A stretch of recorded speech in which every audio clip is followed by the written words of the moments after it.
Yeah, don't bother about a cup of tea, Ken. I'll get one of the can tea when I get there. You're too late. Here, cooled it down for you. Yeah, I'm a bit pushed for time, lad. I've got to pop in the Florrie Lindley's on my way to work, too. Oh, another one of those things, eh? I don't know. Beats me. How have you got any money left, you know, after all the brass you spend on books? There's something special about this one, Dad. Something special about them all, lad, to hear you talk. Dad? What then? How much time have you got? Well, if that clock's right, I've got no time at all. Well, it's just how long it take to read the cover. Eh? The list of contributors. Kenneth Barlow. Well, that's not you, lad, surely. Well, it says Kenneth Barlow, doesn't it? That's me. Where? Here. Here's a cheque to prove it. Well, I'm blowed. Because you would show me this, wouldn't you, when I've got no time to spare? Here. I say, can I take you with me and have a look at it? Well, I haven't read the article myself yet. Not in print, anyway. Hey, I say, an article, eh? An half-a-crown book. Well, now, look, don't go lending it to anybody, will you? I want to have a look at that when I get home. Don't you worry, Dad. It'll be here when you get back. Better be. By gum, lad, I wish your mother could see that. She'd be proud of you. Ta-ra, lad. Bye-bye.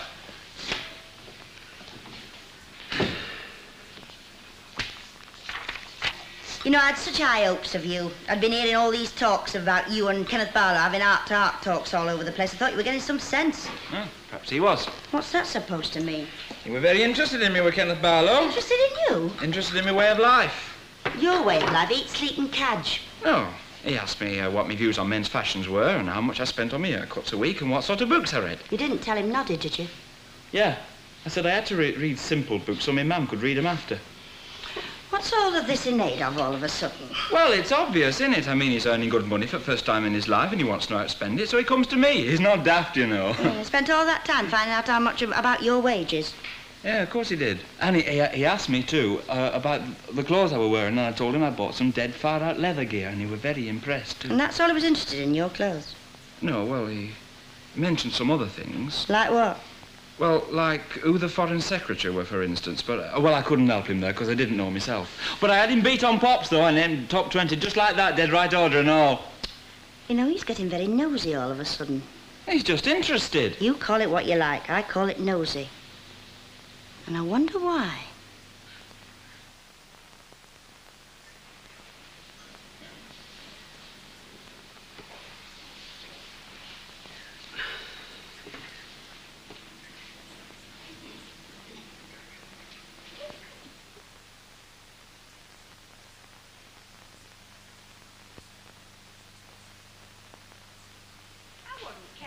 But she went right through that shopping spell at Christmas and New Year without any trouble at all. Then blow me if she doesn't go and get flooded out yesterday. Our houses are very peculiar.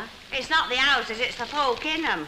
Well, what are you going on about? You were frozen out and all. Ah, no, but I did get mine thawed out proper. Hey, I'll be one and a penny. I told you what would happen if you got an amateur in to do the job. Just fancy getting Dennis Tanner in to thaw you out. Are you dried out now? Well, more or less. The carpets are still very soggy. Soggy? They were floating. I bet there's £20 worth of damage done in that house if there was a panic. Well, why don't you talk to your clubman? You may be insured. Oh, she won't be. You have to have a special policy for burst pipes. I know, because I went through it with my fella. Of course, I'm covered. You want to play Hamlet with Dennis Tanner. Happen he'll cough up something. He's not short, you know. Oh, I couldn't do that. He were only trying to help. I don't see why not. A couple of ounces of the usual brand of baccy, please, Florrie. Oh, I'm sorry to barge in like this, ladies, but I'm a bit pushed for time, as a matter of I fact. thought with all this go-slow business, you'll have to stop rushing. It's not as easy as all that, you know. It's always the same. Whenever you know it, something always happens to hold you up. Do you know, this morning I couldn't get out of the house without looking at some new magazine of our Ken's. A new magazine? Fancy that. Aye, well, I don't bother with them much as a rule, you know, but I had to have a look at this. He'd written an article in it, and I had to show interest. Your Kenneth had? Aye, it was on front cover and all. What were it how called? lovely. I can't remember now. I can only remember the title. It was View from Back Street, or a student in a working class. Anyway, I must dash now. I'm sorry to interrupt. Ta-ra. Thanks, man. Come, it'll be a tanner to talk to them Barlows before long. Oh, I don't know. He's very offhand about it. Offhand? He'd have bust if he hadn't told us. You heard him say he were late, but it didn't stop him from hanging back to tell us all about it. Oh, I expect he's proud of the lad. I know I would be if he were one of mine. So would I. It's not every day you have an article published in a magazine. Oh, I don't know. It's no different from writing a letter when all's said and done. Oh, yes, it is, Martha. It's more like composition. I were very good at composition when I were at school. We had to do one on the coronation, and the teacher made me come and stand out in front of the class and read it out aloud. Whose coronation? George V. Oh. What did you know about that? You wasn't invited, was you? No. But what I didn't know, I made up. I were very good at making things up. Sounds as if you were very good at embroidery and all. Yes, I was, as a matter of fact. And butting into other people's conversation. All I was going to say is, I've got nothing against the boy. I think he's a very nice lad. A very nice lad indeed. You may not believe this, but a couple of weeks ago I was coming home from town one Saturday morning from shopping, and he got on my bus. He sat next to me and he paid me fare. Always a good lad like that. We had a very interesting conversation. He was sympathising with me for the way I had to manage. Very interested in me were Kenneth Barlow. Very interested indeed. Hello. If you're looking for your key, love, your door's open. Oh, no, love, have you got a pencil on you? Aye, foot rule, pencil, screwdriver. Oh, go on, I'll settle for the pencil. I've got one here, then, here. Ta. Flipping gas men. What's up then, love? I have called 3 times for the purpose of emptying your gas meter. Will you please let us know when it be convenient for us to call again? I know, I feel like putting 2 o'clock Sunday afternoon. Oh, live and let live, love. I suppose it's not his fault. Hey, listen, do you know anything about Kenneth Barlow? Oh, we have our ups and downs, you know. Yeah, I know, but has he been tapping you? What, with his money? No, love, I mean, has he been tapping you about your private life, you know? I don't even know about it myself, fellow, then. It ain't marvellous, eh? Some people have all the luck. Oh, I suppose you can say that. Do you know what happened? The boiler blew up in Bessie Street. They sent the whole flipping lot home. Teachers, kids, the lot. Dinner time and all. I'm not kidding. Nellie's going airless. He'd be the first to complain if a lad was sitting in a freezing classroom. Yeah, they always talk like that lot, you know. Still, I wouldn't mind 3 weeks off myself. 3 weeks? Ah, you've got, haven't you got Eric Bradley doing the job? Yeah. Oh, a little beastie before he's finished, you know. And when he has finished, you'll have ice water running through your pipes. You know? Well, thanks very much. Oh, I'm not kidding. It's all right. You laughing. Give me a pencil. Oh. Ta. Ta-da, Will. Ta-da. He's got a character, Yeah. hasn't he? So you're pretty intelligent, though, which is something you can't say for everybody. Yeah. Ken. Yeah? Cyril. It's quite right, true, an Ina. article It's in one a of them magazine. I Sure, I got always hair said of it. you. Now, let's get this straight. You know, the babble since you come in. You, what's he supposed to have done? Well, we've been telling you, Ina, he's written an article in a magazine. Right, what about? The student working in the class. I expect it's all about teaching. Very techers like it. We're called the student and the working class. I remember it distinctly. Oh, well, that's not what I heard. Well, you heard it wrong, then. It's what I say, Ina. It was called the student and the working class. Well, oh, I suppose it could have been. Right, back to you. What's it about? Oh, I don't know. Nobody's read it yet. I see. And what's this magazine called? Oh, Mr. Barlow didn't say. It did say it's a new one, though. So that's it. Kenneth Barlow's written Nobody Knows What in a magazine nobody knows the name of. That's a fine story to come home with, isn't it? Well, we just thought you'd like to know. Yes, we thought you'd be interested. Interested? I suppose you think it interests those blooming cats of yours who wave a bottle of milk in front of their noses. The student and the working class, eh? Hey, what was that you were talking about coming home on the bus with him? Oh, you mean when he paid me fare? Oh, I trust you to remember that. Did he say what else that you remember? Oh, yes, I remember every word of the conversation. He were talking about that, their fallout. That what? Oh, don't set her off again. You know, that their radio... Radioactivity? Ah, that's right, radioactivity. Of course, I told him I didn't care about it one way or t'other. After all, it's got naught to do with us, has it? Mind you, you're very ignorant on some things. I mean, he knew naught about pub prices. Well, you'd have thought a young fella like that would have had some idea, especially as they're always bringing out new drinks in pubs. Still, it were very flattering to be asked. Very flattering indeed. The new prosperity has not opened new horizons. The people in my street are still bound by their immediate needs. For them, a glass of milk stout in the snug is more important than the level of radioactive fallout. A greyhound evokes more sympathetic attention than the arrival of workless immigrants. Agree? Oh, aye, it's true enough. But it's just like saying the silly beggars round the accounts are in the channel. Oh, no, that's not the point. Oh, but it is. It's blaming them for something that they shouldn't rightly be blamed for. No, I don't blame them. I blame a society that doesn't give a damn for real values. Yes, well, that's what I'm getting at. Don't you see that everybody in the world can't go through life feeling like that? You must understand, Kenneth, that these people have had it rough in the past, and now because things are better, you can't blame them for making the most of it. Not them. I blame the whole rotten, damn you, Jack society. Look, if there's a nuclear war, these are the first people to be wiped off the map. And yet, if you organise a protest march, they're the first people to laugh at you. These marches aren't just for long-haired intellectuals, you know. They're for everybody. Yeah, like the one from Jarrow. What? Has your dad read this? Not yet, but he will. Is he coming home to his dinner? Yeah. Are you going to light a fire for him? Yeah. Well, then if I were you, Kenneth, I should light it with that.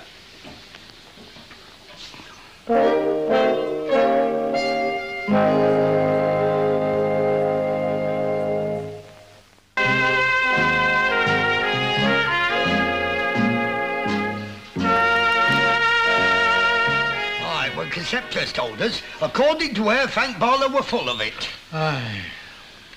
I can't say I blame him, mind you. It's not every lad that can turn his hand to that sort of thing.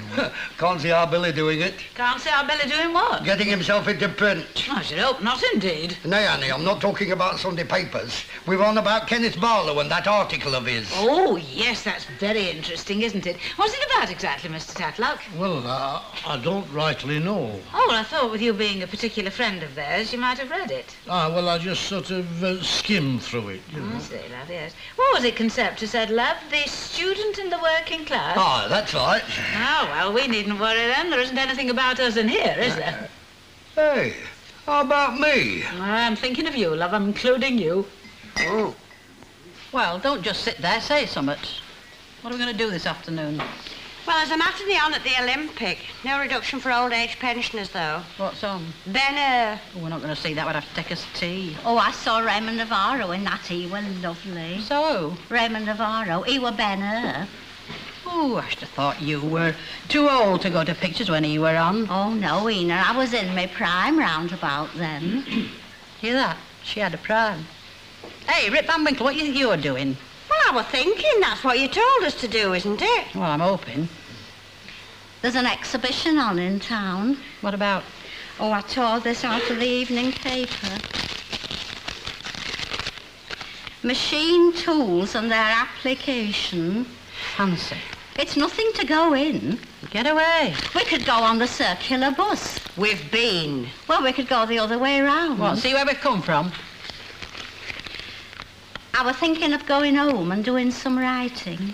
You what? I just feel in the mood to do some writing. By gum, catch him. What are you going to write about? Oh, well, I haven't decided yet. I thought I'd call in at Piggott's and get myself an exercise book and then I'll see. Oh, funnier things have happened. Think of them fellas that slop paint on floors and ride about on bicycles. What sort of things are you going to write about? Oh, I haven't made up my mind yet. Something from your own experiences. Oh, no, Ena. Go on, be a devil. Morning. Morning. Come, you're cheerful today, aren't you? Yeah, there's no point in being miserable, is there? Laugh and the world laughs with you. Cry and you cry alone. That's what they say, innit? Hey, I should have thought you'd have been striking your eyes out after what happened to them three in there. Ah, well, forgive and forget, eh?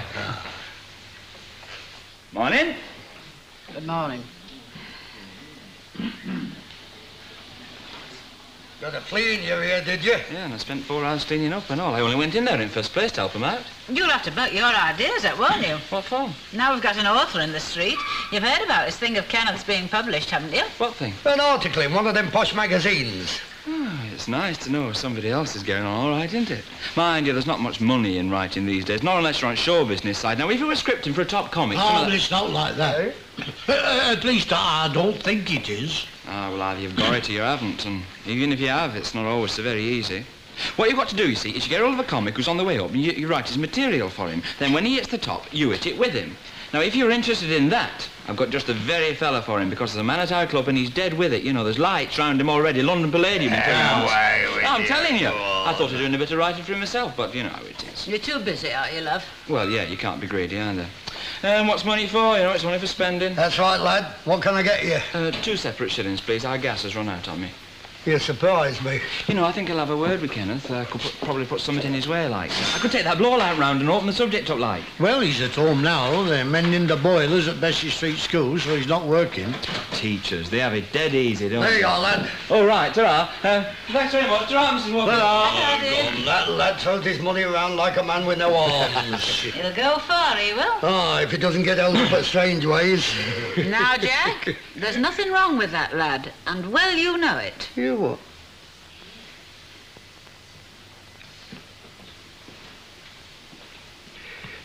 Perhaps I shouldn't have looked at her like that. No, but if you don't mind me saying so, Jack, she's getting over it all right. And she's looking a heck of a sight better for it and all. Not before time either. We've had a pretty rough passage round here during the past 2 months, I can tell you. Thank heavens for a bit of peace and quiet. Aye.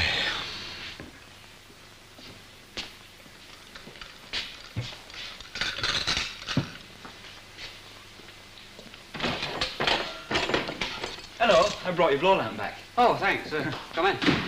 I hope you don't mind, but I've used all stuff in it. No, that's all right. We got plenty. Did it do the job all right? Well, yeah, sort of, you know.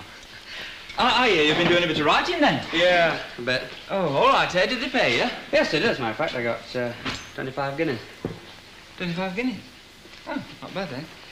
Have you ever thought of doing any comedy stuff, you know, gags and sketches and things like that? No, I haven't, no. Oh, I see. Well, if you had, I could probably put a few tips in your way, you know, and I could have got one of our fellows at the club to try it out for you if they wanted. Yeah, well, not quite my line, you know. Oh, I only wondered.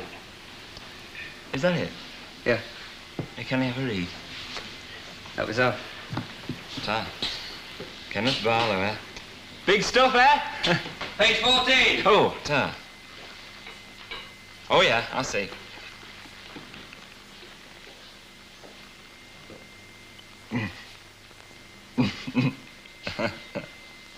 Hey, you're dead on the ball here. Some blokes are just like this. Hey, dig this. The younger element in these areas worships mainly at 3 altars, those of sex, sharp clothes, and the inevitable top of the pops. You must know Rocky Doherty. No. Go on, you're kidding. No, I don't think I know him. Go on, you must do, mate. This is him to a T.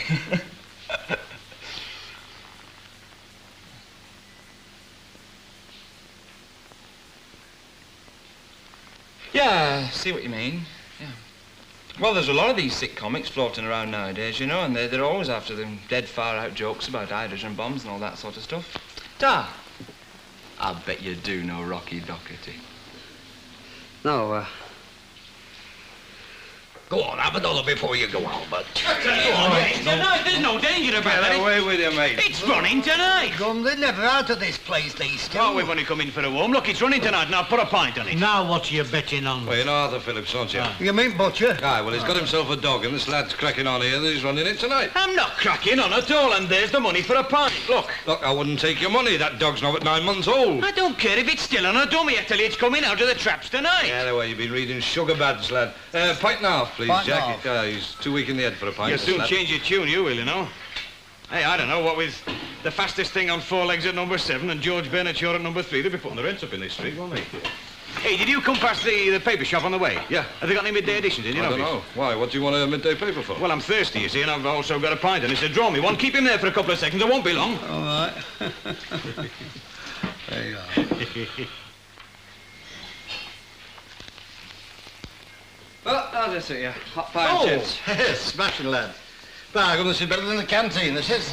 You know what, Ken? Your boiler can go bust any time it likes. Here, watch it. We're supposed to teach those kids something every now and then.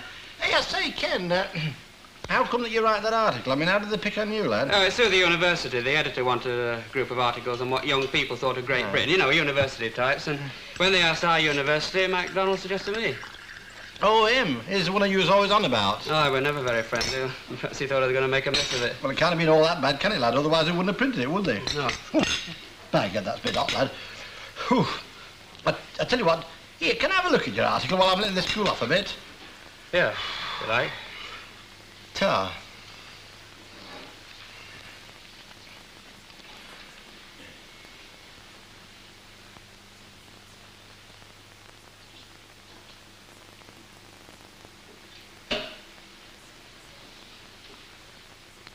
Well? Aye. Aye. All right. But not what you expected. Well, I don't know what I did expect, lad. Go on, say it. It's too late to say out now, isn't it? It's in print. Yeah, it's what I believe, you know. I'm not saying out about that, but I mean, did you have to make it so obvious who you were talking about? Well, I had to write about what I knew. No Coronation Street. Well, I'm not saying out about that, lad, but publishing be damned, I suppose, but... Well, I find it a bit hard to read that sort of thing, you know, about people I know. I'm not running anybody down, you know. I mean, I'm on their side. Aye. I mean, this is written for eggheads. No one round here will read it. There won't be a copy on sale for miles. No. Look, Ken, do us a favour, will you, lad? What? Don't let that to anyone round here to read now, will you? No. No, I won't. You know, if you drink your beer and go home, I could shut up. What, with an hour to go, you could not. I know the law, you know. Anyway, I'm not going. Thanks very much. Well, you can look after this place for a minute. I won't be long, and if anybody comes in, don't take the money. Right, I won't. Yeah, Mr. Bighead, have a shove right. at that. Now, what does this say here? Cornflake in 823, does it or does it not? There you are. He must be daft. Ah, well, that's not what we were betting about, is it? I don't remember making a bet about that. Eh? Oh, you can afford it anyway. Hey, must be daft. Look at the opposition he's got there, mate. Yeah. Hey, hang on a sec. Hey, get a load of this. What? Kenneth Barlow, 25-year-old local schoolmaster of Coronation Street, struck out at his neighbours in a scathing 2,000-word attack in the new left-wing magazine Survival. Today, writing in the 4th issue, Mr. Barlow is a Bachelor of Arts and lives at number 3 Coronation Hey, Street. let's get jacking, eh? Hey, no. Let's keep out of this, mate. You don't need to push news like this. It'll be in all the evening editions as well, you know. By gum, so it will. Well, Ken survived his literary debut, just. But his frustration with life and his fellow residents were to resurface again and again over the years. Coming up after the break, his increasing dissatisfaction drives his first wife, Val, to make a move she never dreamt she'd contemplate. And neither, I'm sure, did he.